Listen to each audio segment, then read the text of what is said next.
오늘 우리가 본문을 통해서 만나게 되는 믿음의 인물은 아브라함의 아내인 사라를 이야기합니다. 사라는 믿음의 인물들을 보여주고 있는 히브리서 11장의 내용 중에서 처음으로 등장하는 여성이기는 합니다. 다만 이게 처음 언급된 여성이라고 해서 너무 과하게 의미를 부여할 필요는 없는 것이, 히브리서 11장에서 언급되고 있는 믿음의 인물들은 그 연대기적인 순서대로 언급이 되고 있기 때문에 아브라함과 이삭이 나오는 즈음에 사라가 언급되는 것은 특별할 것 없다라고 생각할 수도 있습니다. 그럼에도 불구하고 성경의 배경 자체가 남성 중심의 세계관이 가득한 고대 사회에 기록된 성경이기 때문에 여성의 믿음을 언급하고 있는 것은 그 자체로도 이 사라를 통하여 하나님이 성도들에게 전하고자 하시는 분명한 메시지가 있었다, 우리가 이렇게 생각할 수 있습니다. 이런 관점에서 오늘 우리에게 주어진 본문 히브리서 11장 11절과 또 오늘 본문의 배경이 될 수 있는 창세기의 사라의 인생들을 살펴보면서 사라를 통하여 또 사라의 믿음을 통하여 하나님이 우리에게 전하고자 하시는 메시지가 무엇인지 함께 나누는 시간 되기를 원합니다. 우리 히브리서 11장 11절 말씀을 다시 한 번 더 같이 읽었으면 좋겠습니다. 히브리서 11장 11절입니다. 믿음으로 사라 자신도 나이가 많아 단산하였으나 잉태할 수 있는 힘을 얻었으니 이는 약속하신 이를 미쁘신 줄 알았습니다. 아멘. 혹시 평소에 사라라는 인물에 대해서 관심을 가지고 사라라는 인물이 너무 궁금해서 성경을 따로 읽어본 성도님들이 혹시 계신지 모르겠습니다. 솔직히 저는 아브라함이나 이삭에 대해서 관심을 가지고 좀 포커스를 두고 성경을 본 적은 있지만 이 사라라는 여성 자체에 대해서 포커스를 맞추고 성경을 본 기억은 사실 거의 없는 것 같아요. 아브라함과 이삭의 사건 속에서도 잠깐씩 등장하는 사라의 모습은 조금은 수동적이고 또 소심한 여성의 모습으로 그려지고 있었는데, 오늘 본문을 위해서 이 사라라는 인물에 초점을 맞추어서 성경을 다시금 바라보다 보니 이 사라라는 여성이 이 고대 사회를 살아가는 한 여성으로서 참으로 많은 아픔과 또 상처를 가지고 살아간 여성이구나, 이런 것들을 좀 발견할 수 있었습니다. 사라의 아픔과 상처의 결정적인 원인을 제공하는 것은 오늘 본문 속에서 발견되는 단어 단산이라는 단어에서 우리가 좀 힌트를 얻을 수 있습니다. 오늘 성경은 사라가 나이가 많아 단산하였다, 이렇게 이야기를 하는데, 단산이라는 말의 의미 다들 아시겠지만 끈을 단자 그리고 낳을 산자를 써서 여자가 아이를 낳지 못하게 됨을 의미하는 단어입니다. 사라는 어떤 사고나 질병으로 인해서 아이를 낳지 못하는 여성이 아니라 나이가 들어서도 가임 기간이 지나서도 아이를 낳지 못하는 그런 인생을 살아왔던 여성인 것이죠. 이런 관점에서 사라의 인생을 한마디로 표현하는 것은 쉽지는 않지만 그래도 고대 사회를 살아갔던 한 여성으로서 이 사라의 삶의 특징을 한 가지로, 한 단어로 표현한다면 사라는 매우 비참한 인생을 살았던 한 여성이었다라고 이야기할 수 있습니다.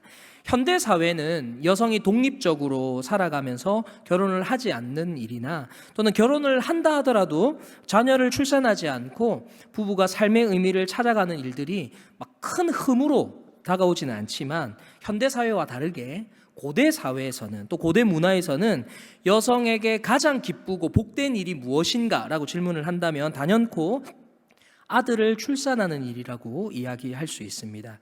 그럴 수밖에 없는 것이 고대 사회에서 그 가문의 대를 이어가는 것, 그리고 고대 사회에서 그 가정의 노동력을 더해주는 이 모든 일들이 출산과 관련되어 있다 보니 아무래도 다산하는 여성은 아주 복된 여성이다, 이런 인식이 고대 사회에 있었던 것이죠.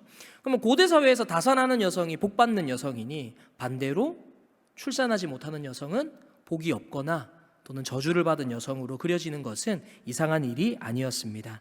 우리나라 조선시대에도 칠거지약이라고 해서 참 말도 안 되는 일이지만 아내를 내쫓을 수 있는 7가지 흠을 들으면서 그 중에 하나로 무엇을 드냐면 자식을 낳지 못하는 것을 들었던 것을 우리는 알고 있습니다. 게다가 이스라엘 문화 속에서 생명의 주인이 하나님이신데, 이 모든 만물을 창조하신 분이 하나님이신데 그 생명을 잉태하는 일을 그 여자에게 허락하지 않으신다, 그 하나님이 허용하지 않으신다는 것은 그 여성의 가문이 하나님 앞에 큰 범죄를 저질렀거나 또는 그 여성이 하나님 앞에 큰 죄를 지었거나 아니면 하나님이 저주를 내리신다라고 받아들이는 것은 이상한 일이 아니었을 겁니다.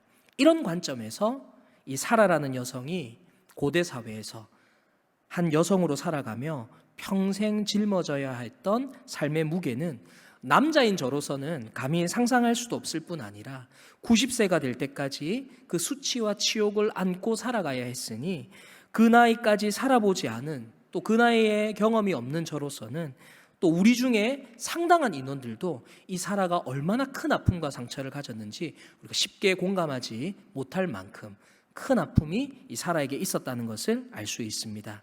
그리고 이런 비참한 인생의 모든 원인이 무엇인가라고 질문을 한다면 단 하나, 고대 사회에서 자녀가 없는 삶을 살았기 때문이다라고 이야기할 수 있는 것이죠. 그리고 이 자녀가 없음이 원인이 되어서 사라 주변의 인물들과의 다양한 관계 속에서 사라는 점점 비참한 인생을 살아가며 큰 아픔과 상처가 쌓여가는 인생을 살았다고 이야기할 수 있습니다. 그리고 사라에게 이렇게 큰 아픔과 상처를 남긴 사람들은 원수와 같은 이들이 아니라 가장 가까운 곳에서 믿고 신뢰할 만한 인물이었다는 것을 우리는 성경을 통해 발견할 수 있는데, 그 첫 번째 사람으로는 바로 믿음의 조상이라고 불리는 사라의 남편 아브라함이라고 이야기할 수 있습니다. 어느 날 이 아브라함이 하나님 앞에 약속을 하나 받아요. 약속의 땅 가나안으로 가라라는 부르심과 함께 너에게 수많은 자손을 주겠다라는 그런 약속을 받습니다. 그리고 13장에서는, 창세기 13장에서는 헤브론이라는 지역에서 하나님이 다시 한 번 더 그 약속을 상기시켜 주세요. 네 자손이 이 땅의 티끌과 같이 많게 해주겠다라고 이야기하십니다. 또 15장 횃불 언약에서는 내 자손이 저 하늘의 별을 셀 수 없는 것처럼 그렇게 네 자손이 많게 해주겠다라는 약속을 해주십니다. 자, 이런 약속들을 아브라함이 받을 때, 자손이 없던 그 아브라함이 이런 약속을 받을 때 아주 가슴 뛰는 일이 될 수 있지만, 아브라함이 무슨 자웅동체도 아니고 아브라함 스스로가 아들을 낳을 수는 없잖아요. 그러면 그 일이 누구를 통해서 이루어지느냐? 이것은 아브라함에게만 가슴 뛰는 약속이 아니라 아브라함의 아내인 사라를 통하여 그 일이 이루어질 것이기 때문에 사라에게도 이 하나님이 아브라함에게 하신 약속은 사라 자신에게도 소망이 되는 약속이 되었습니다. 이런 기쁜 소원을 주셨으니 사라는 기꺼이 고향을 떠나 약속의 땅으로 가려는 아브라함과 함께 그 고향을 떠났고, 또 그 소원이 이루어지기를 바라는 마음으로 약속의 땅을 향해 한 걸음 한 걸음 나아갔을 겁니다. 자, 근데 이 남편이, 이 믿음의 조상 아브라함이라는 사람이 약속의 땅 가나안에 도착하더니 이상한 행동을 하나 합니다. 가나안에 도착하니까 기근이 왔어요. 먹고 사는 문제가 힘들어졌어요. 그러니까 이 아브라함이 어떻게 하느냐? 약속의 땅에 머물지 않고 슬금슬금 밑으로 내려옵니다.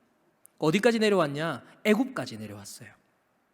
그리고 애굽에 이르러서 어떻게 했습니까? 우리가 기억하는 대표적인 사건, 아브라함이 사라를 부릅니다. 사라야, 내가 보기에 너 진짜 이쁘다.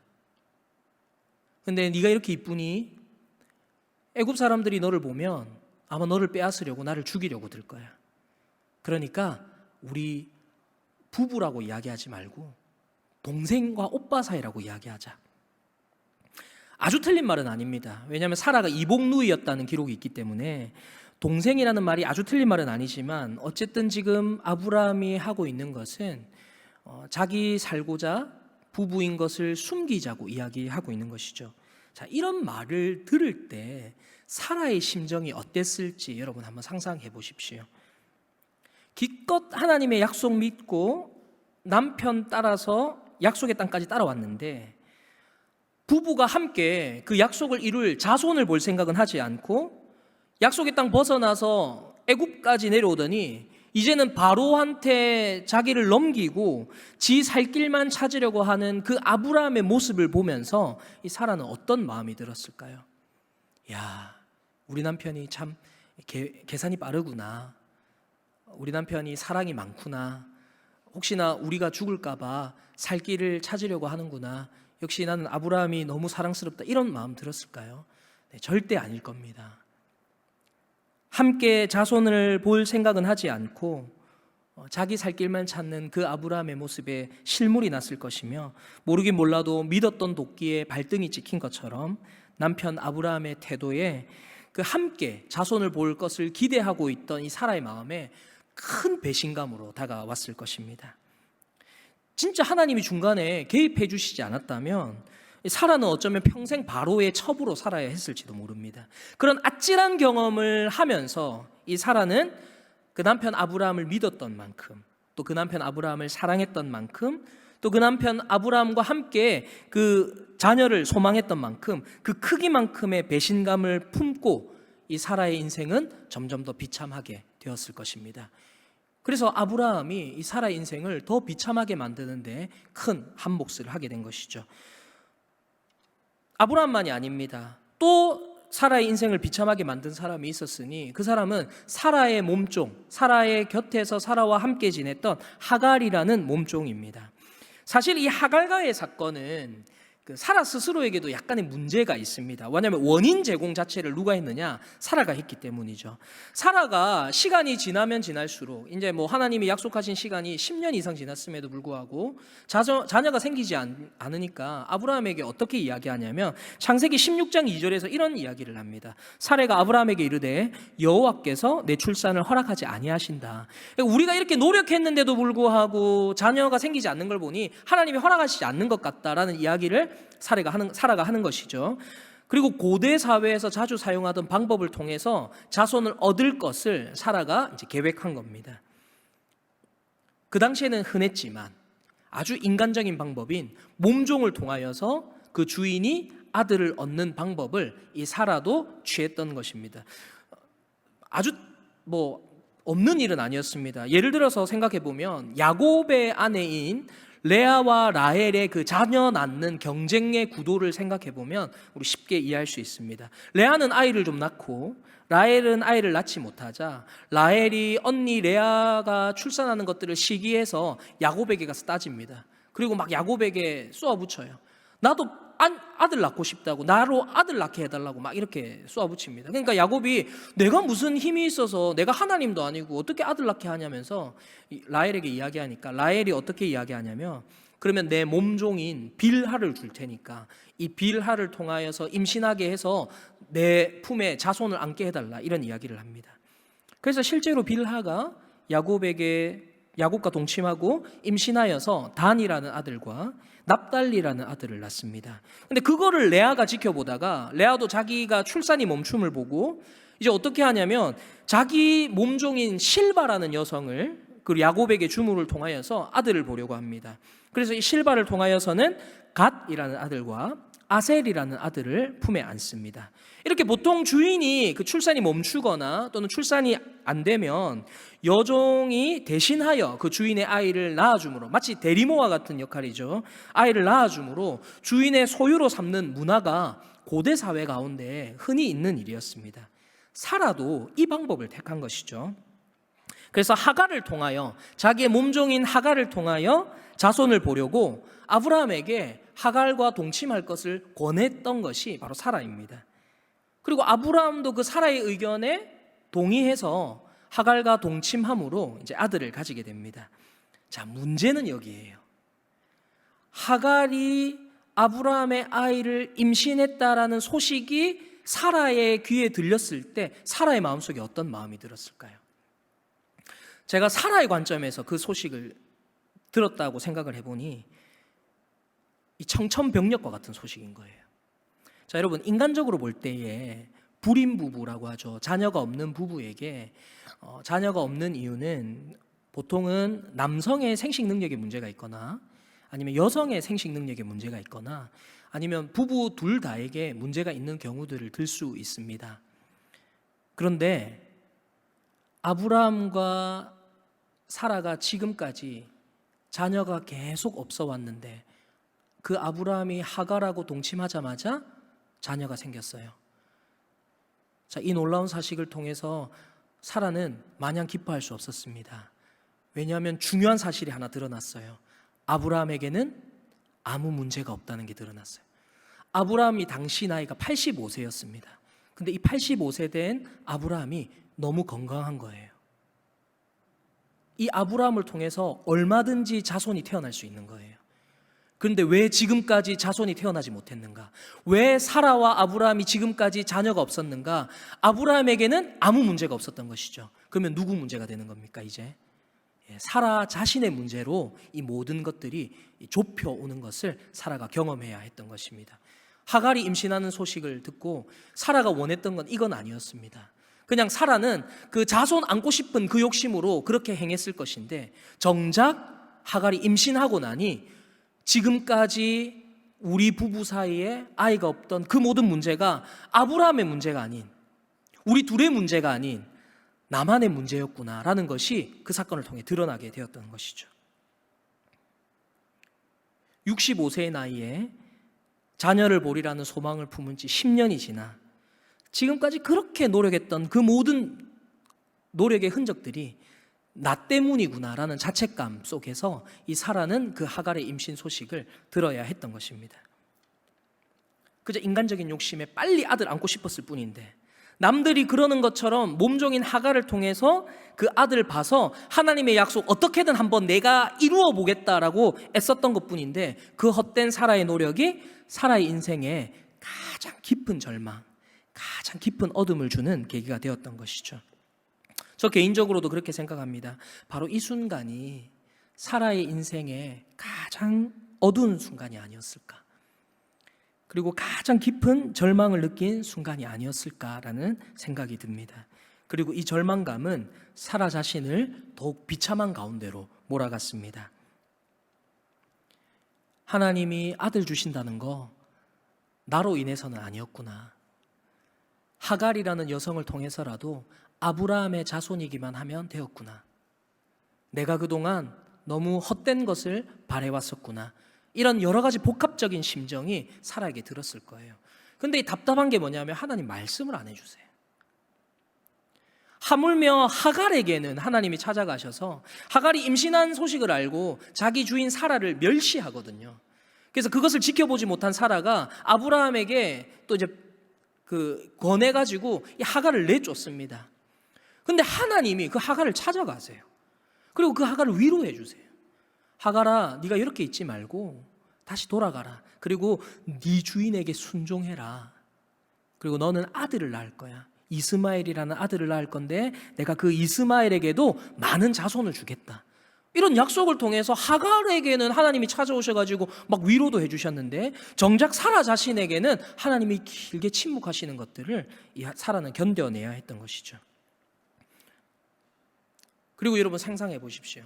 86세가 되어서 이제 처음 아빠가 된 할아버지와 같은 아브라함, 그 아브라함의 시선이 가 있는 이제 막 젖먹이와 같은 그 이스마엘, 그리고 그 이스마엘을 젖먹이고 있는 그 하갈의 그 세 명의 그림은 어떻게 보면 너무나 행복한 가정의 완벽한 그림 아닙니까? 그런데 거기에 오점과 같은 사람 한 사람이 있으니 그게 누구냐면 사라예요. 아브라함이 이렇게 이스마엘 안고 있다가 사라가 천막문 열고 쓱 들어오면 어떻게 했을까요? 자기도 모르게 하갈에게 이스마엘 쓱 넘겨주면서 헛기침하고, 하갈은 괜히 눈치 보고, 그 행복한 가정일 수 있는 그 가정에 이상한 기운을 안겨주는 그 오점과 같은 입장은 사라는 견뎌내야 했던 겁니다.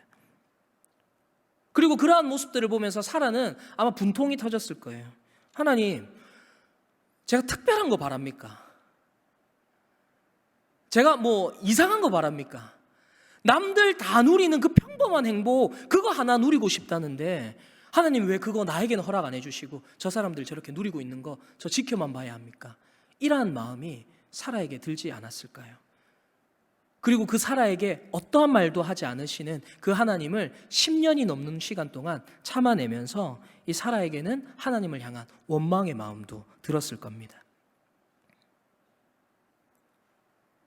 자, 이렇게 대표적인 사라의 사건들을 좀 생각해 보면서 우리가 사라의 삶을 조금씩 밟아오고 있는데요. 여러분, 사라의 삶을 이렇게 들어보니까 사라 어떤 삶을 살았을지 대충 상상해 가십니까? 그러니까 사라는요, 이 비참하다라는 단어로 표현할 수 없을 만큼 뭐 말로는 표현할 수 없는 큰 아픔과 상처를 안고 오랜 시간을 살아가야 했던 것입니다. 자, 그런데 우리 결론은 알잖아요. 사라에게 어떤 일이 있는지 우리 결론은 다 알지 않습니까? 사라 결국에는 어떻게 됐습니까? 이삭 낳았잖아요.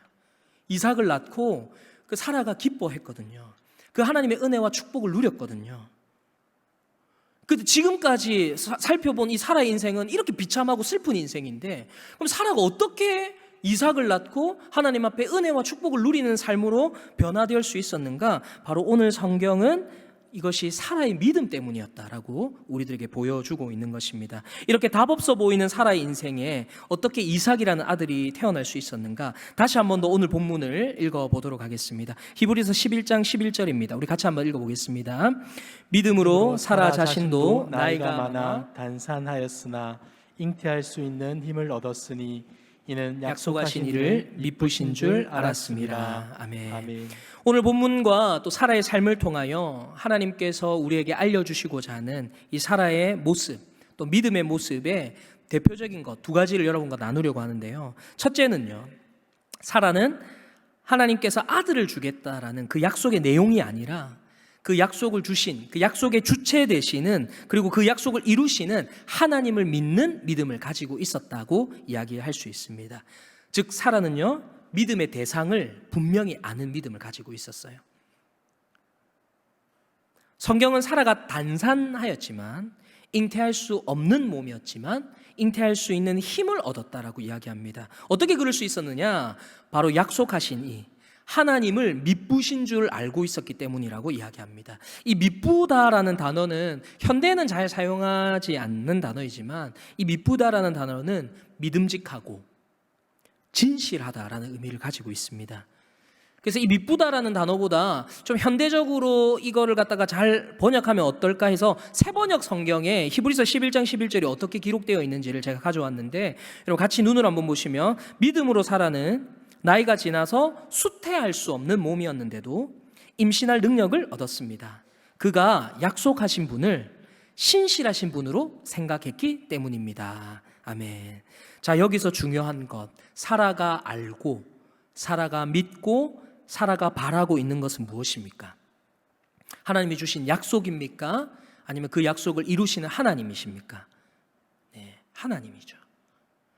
아들 낳겠다는 약속 붙들고 사는 게 아니에요. 사라는 하나님의 아들을 주시겠다는 그 약속을 믿은 게 아니에요.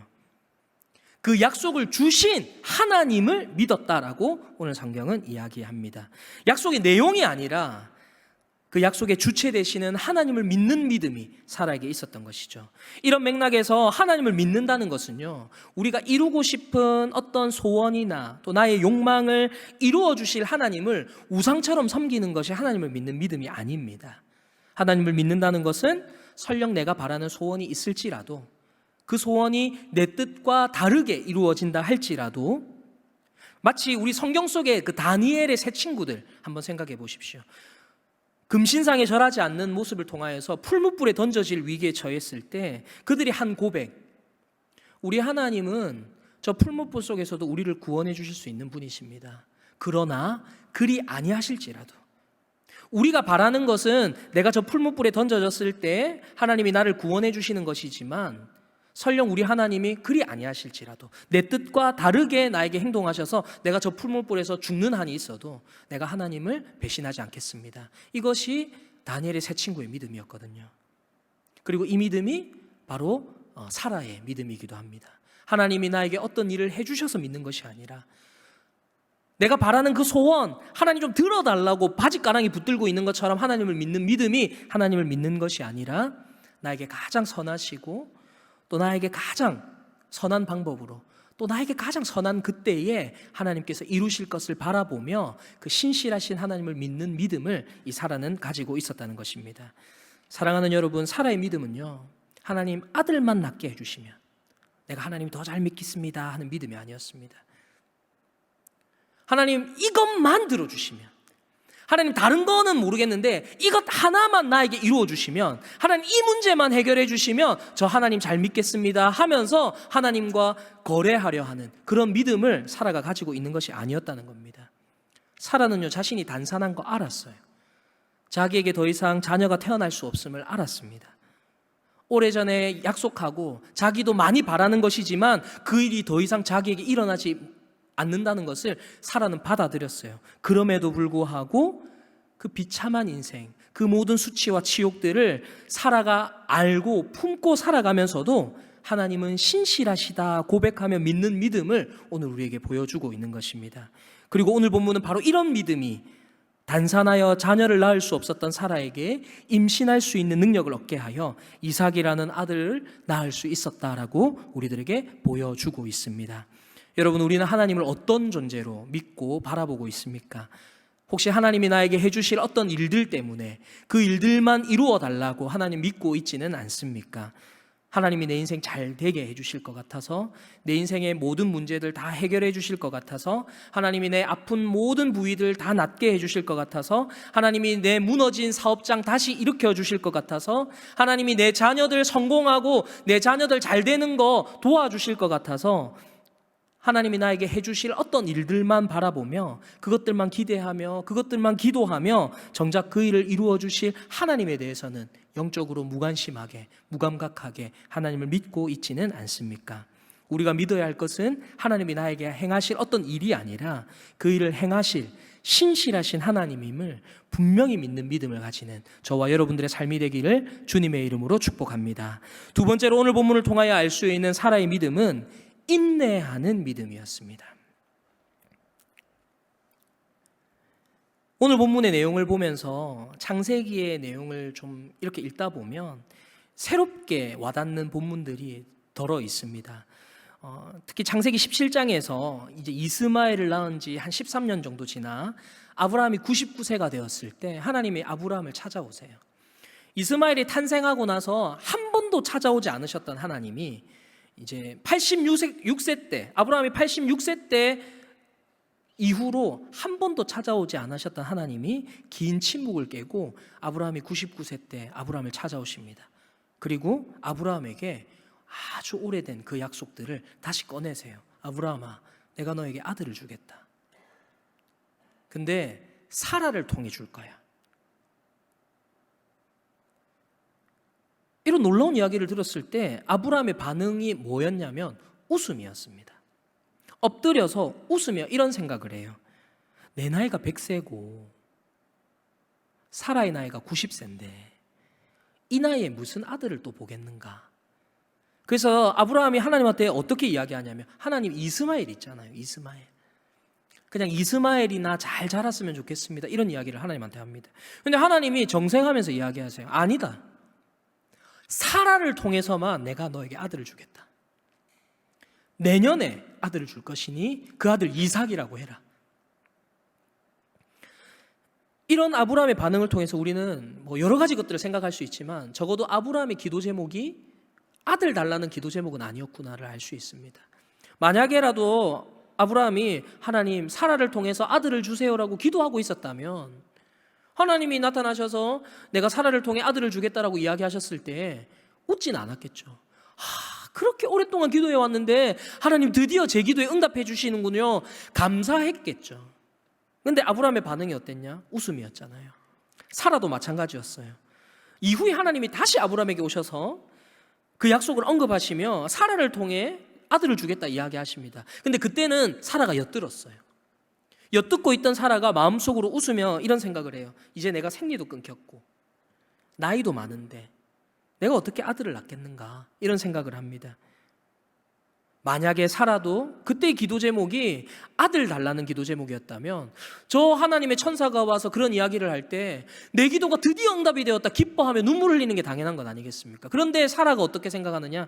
에휴, 나한테 그런 일이 일어나겠는가? 나 이제 그런 거 안 바란다. 그러면서 웃는 것이 사라의 반응이었어요. 이런 아브라함과 사라의 반응을 보면서 우리는 적어도 사라와 아브라함이 이제 자녀를 달라고 기도하지는 않고 있었겠구나, 이런 정도는 알 수 있습니다. 아마도 이렇게 기도하지 않았던 것은 하갈과 이스마엘을 통해서 아브라함에게 하신 그 과거의 약속이 성취되었나 보다, 아브라함과 사라는 그렇게 받아들였던 것이죠. 자, 그런데 이 상황을 사라 입장에서 한번 우리가 생각해 보면 좋겠습니다. 사라의 평생의 소원, 사라의 평생의 아픔, 자녀거든요. 근데 사라가 더 이상 그걸 가지고 기도하지 않는 거예요. 내 평생의 소원이고 내 평생의 아픔인데 이제 사라는 이걸 가지고 더 이상 기도하지 않아요. 모든 소망이 끊어진 것처럼 이제 어떤 기대도 없이 모든 것을 포기하고 사라가 살았다는 겁니다. 그런데 이렇게 비참한 사라의 삶인데 이 사라가 우리에게 보여주는 삶이 있는 것이죠. 사라는 그 모든 상황을 그냥 인정하고 인내하며 온몸으로 참고 버티며 살아왔다는 거예요. 그래서 저는요, 이 사라의 입장에서 이 말씀을 묵상하며 너무 많이 울었어요. 야, 이 사라의 입장에서 성경을 보니까 어떻게 이렇게 불행한 인생이 있을까? 자녀가 없어서 사람들의 손가락질을 견뎌내야 했고, 믿었던 사람들, 아브라함과 하갈에게 배신당해야 했고, 혹시나 사람들이 3, 4, 5 모여가지고 쑥덕쑥덕 이야기라도 나누면 혹시 내 욕하는 건 아닐까? 내가 자녀 없다고 나를 놀리진 않을까?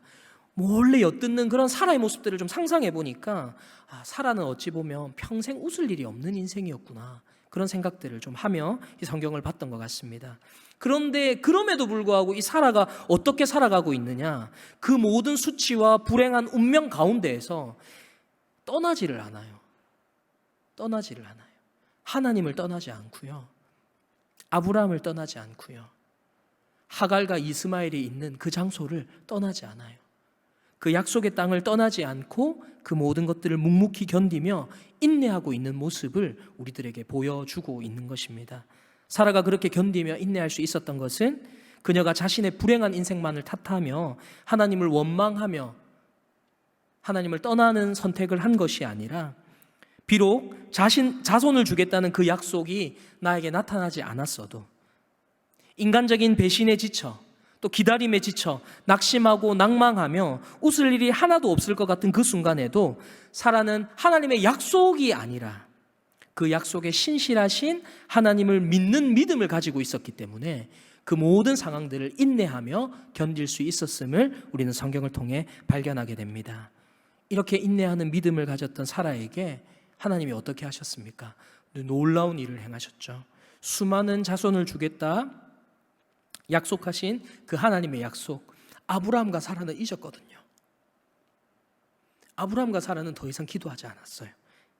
근데 약속에 신실하신 하나님은 그것을 포기하지 않으시는 것이죠. 그리고 결국 사라를 통하여 그 일을 이루어 가심을 우리에게 보여주고 있습니다. 아브라함과 사라 스스로는 우리가 할 수 없다 여기던 그 순간에 하나님은 하나님의 신실하심을 하나님 스스로 증명하시며 그 모든 약속을 성실하게 지켜주고 계신 것입니다. 이 약속의 성취 앞에서 한평생 웃을 일이 없던 그 사라가 드디어 하나님이 이루어주신 그 약속 아들 이삭을 품고 이런 고백을 하는 장면이 창세기 21장 6절에 나옵니다. 우리 창세기 21장 6절 한번 같이 읽어보도록 하겠습니다. 시작. 사라가 이르되 하나님이 나를 웃게 하시니 듣는 자가 다 나와 함께 웃으리로다. 아멘. 아멘. 평생 웃을 일 없던 사라의 웃음을 보여주는 성경 구절인데 저는 얼마나 울었는지 몰라요. 이때 이삭을 안고 사라가 어떤 마음이었을까? 한평생 웃을 일이 없던 인생이었는데 소망도 없이 아픔과 상처만 가지고 비참함과 절망 가운데 하루하루 버티며 살아가는 것이 전부인 인생이었는데, 이 사라가 그 약속의 성취를 안고 주름살이 자글자글한 90세의 노인이 활짝 웃고 있을 그 사라의 모습을 생각해 보니 저에게는 웃음으로만 다가오지 않았던 것 같습니다. 그리고 이 와중에 사라가 하나님을 어떻게 찬양하고 있냐면 아들 주신 거 찬양하지 않아요.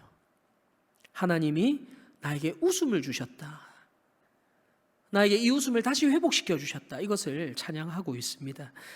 지금 사라는 하나님 아들 주셔서 감사하다고 기뻐하고 있는 것 아니에요. 하나님은 자신에게 하나님의 관심이 여전히 사라에게 있으며 하나님의 계획과 약속이 여전히 사라에게 있음을 통하여 약속에 신실하신 하나님임을 믿는 자들에게 기쁨을 회복시키시는 그 하나님을 찬양하며 하나님을 믿는 성도들이 또 하나님을 믿는 우리가 어떤 믿음의 걸음을 걸어야 할지를 우리들에게 보여주고 있는 장면이라고 생각되어집니다. 사랑하는 여러분, 우리가 사라와 같은 인생을 산다면 우리는 과연 끝까지 하나님을 붙들며 살아갈 수 있겠습니까?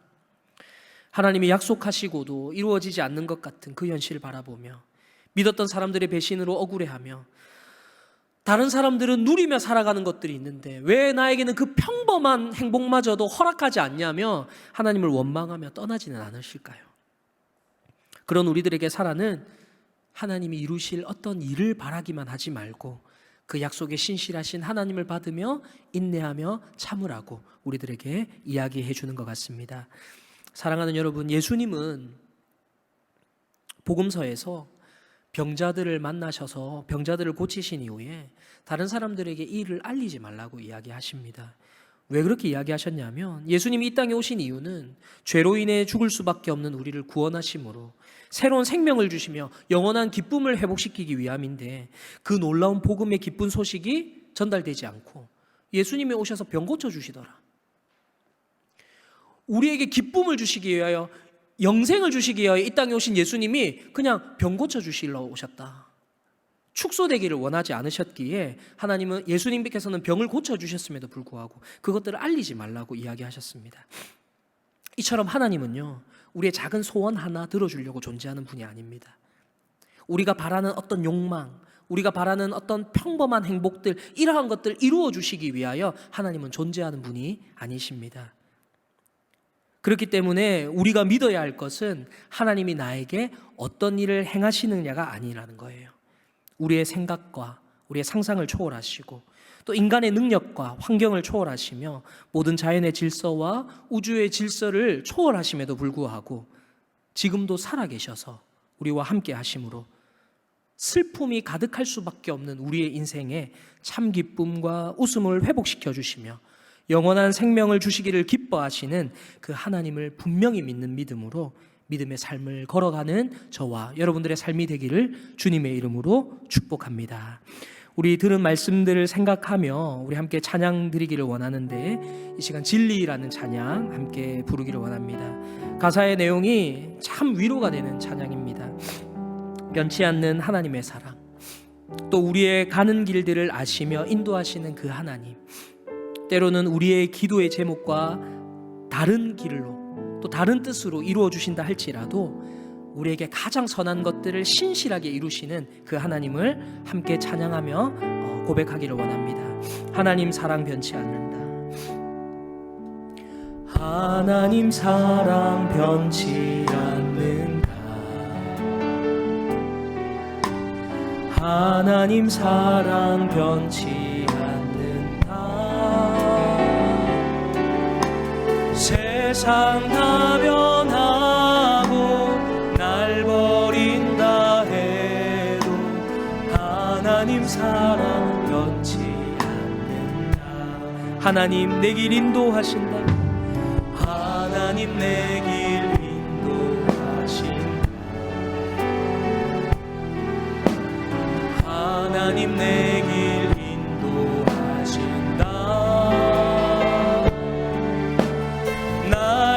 가는 길 다 주님께 있으니 하나님 내 길 인도하신 반드시 기도 응답하신다. 반드시 기도 응답하신다. 반드시 기도 응답하신다.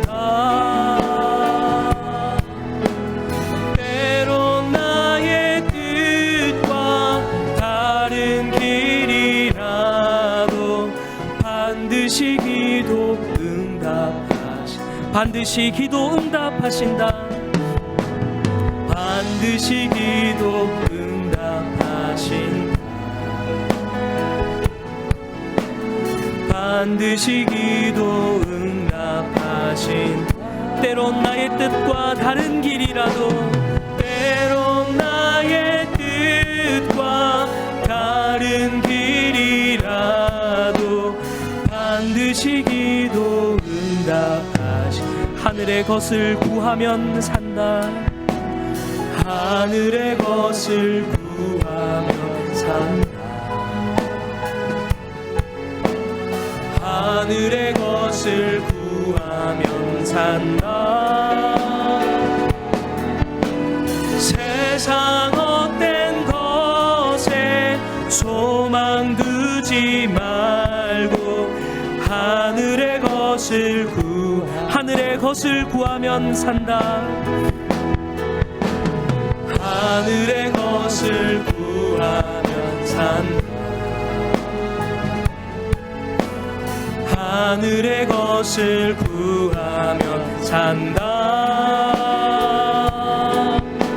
세상 헛된 것에 소망 두지 말고 하늘의 것을 구하면 산다. 우리 시간 사라의 믿음을 생각해보며 들은 말씀들을 가지고 우리 함께 기도하기를 원합니다.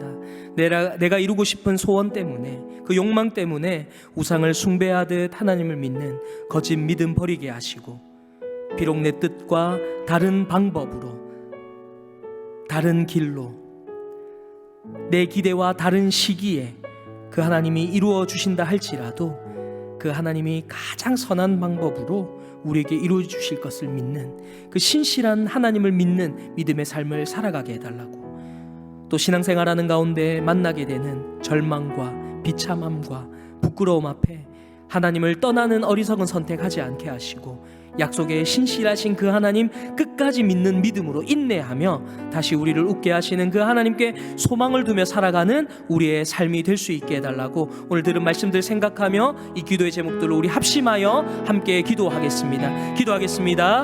사랑과 은혜가 풍성하신 하나님 아버지, 이 사라의 믿음을 통하여서 하나님이 우리에게 들려주시고자 하는 그 말씀, 또 그 믿음을 다시 한 번 더 바라보게 하시니 감사합니다. 내가 이루고 싶은 욕망 때문에, 내가 이루고 싶은 그 소원 때문에 이것 하나 들어달라고, 이것만 들어달라고 하나님 앞에 바짓가랑이 붙들듯 그 하나님을 붙들고 마치 우상을 숭배하듯 그 하나님을 섬기는 그러한 거짓된 믿음, 그런 어린아이와 같은 믿음에서 이제는 벗어나 그 약속에 신실하신 하나님, 그 약속에 진실이신 그 하나님을 바르게 바라보며 그것을 이루어 주실 그 하나님을 믿는 믿음으로 나아가는 우리의 삶이 되게 하여 주시옵소서. 신앙생활 하는 가운데 만나게 되는 절망, 또 우리의 비참함들, 또 우리의 부끄러움들이 있지만 그러한 과정 가운데 하나님을 떠나는 미련한 선택이 아닌 그 모든 과정 가운데에서도 우리와 함께 하시는 그 하나님을 선택하며 인내하며 살아가는 그 하나님의 소망을 두고 살아가는 우리의 삶 되게 하여 주시옵소서. 사랑의 하나님, 참으로 비참한 인생을 살았던 사라의 인생이었지만 신실하신 하나님을 바라보며 믿음의 삶을 살았던 그 사라의 믿음의 모습을 통해 우리의 믿음을 돌아보게 하시니 감사합니다. 내 욕망을 이루기 위해 우상을 숭배하듯 하나님을 믿는 거짓된 믿음이 있다면 버리게 하시고 가장 선한 것으로 우리에게 주시길 원하시는 그 신실하신 하나님을 바라보고 믿는 믿음의 삶 살아가게 하여 주시옵소서. 우리도 살아가다 보면 살아가 경험한 것과 같은 수치와 비참함과 고난과 남들이 알아주지 못하는 어려움들 만나게 되겠지만 세상 헛된 것에 소망 두지 않고 하늘의 것을 구하며 하나님의 나라에 소망을 두고 살아가는 우리의 삶 되게 하여 주시옵소서. 감사드리며 언제나 우리와 함께 하시는 예수 그리스도의 이름으로 기도합니다. 아멘.